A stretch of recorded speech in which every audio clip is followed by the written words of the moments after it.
दोडामार्ग तालुक्यातील मोर्ले येथील एका जनावरांच्या गोठ्यात शिरलेल्या तब्बल 15 फुटी अजस्त्र अजगराने एक मोठा कुत्रा आणि 4 पिल्ले अशा एकूण 5 प्राण्यांना जिवंत गिळंकृत केल्याची धक्कादायक घटना समोर आली आहे। या घटनेनंतर परिसरात एकच खळबळ उडाली होती। वन विभागाने ग्रामस्थांच्या मदतीने या अजगराला सुखरूप पकडून नैसर्गिक अधिवासात मुक्त केलं आहे।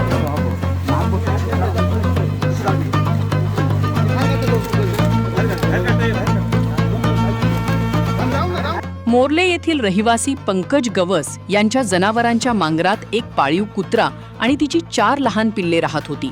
रात्रीच्या वेळी 15 फुटी अजगर भक्ष्याच्या शोधात या मांगरात शिरला। त्याने तिथे असलेल्या मोठ्या कुत्र्यासह तिच्या 4ही लहान पिल्लांना एकामागून एक गिळंकृत केले। सर्व भक्ष्य फस्त केल्यानंतर हा अजगर त्याच ठिकाणी सुस्त होऊन निपचित पडला होता। सकाळी नेहमीप्रमाणे पंकज गवस हे मांगराकडे गेले असता त्यांना कुत्र्याची पिल्ले कुठेच दिसून आली नाहीत। त्यांनी आजूबाजूला शोध घेतला असता मांगराच्या एका कोपऱ्यात भला मोठा अजगर सुस्त पडलेला दिसला। त्याचे पोट प्रचंड फुगलेले असल्याने त्याने काहीतरी मोठे भक्ष्य गिळण्याचे स्पष्ट होत होते। मांगरात एवढा मोठा अजगर सापडल्याची बातमी मोर्ले गावात वाऱ्यासारखी पसरली। त्यामुळे अजगराला पाहण्यासाठी गावकऱ्यांनी आणि बघ्यांनी मोठी गर्दी केली होती।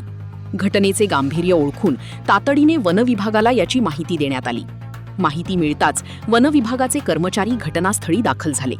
त्यांनी स्थानिक ग्रामस्थांच्या मोलाच्या मदतीने अत्यंत शिताफीने या 15 फुटी अजस्त्र अजगराला जेरबंद केले। त्यानंतर या अजगराला मानवी वस्तीपासून दूर सुरक्षित अशा नैसर्गिक अधिवासात सोडण्यात आले।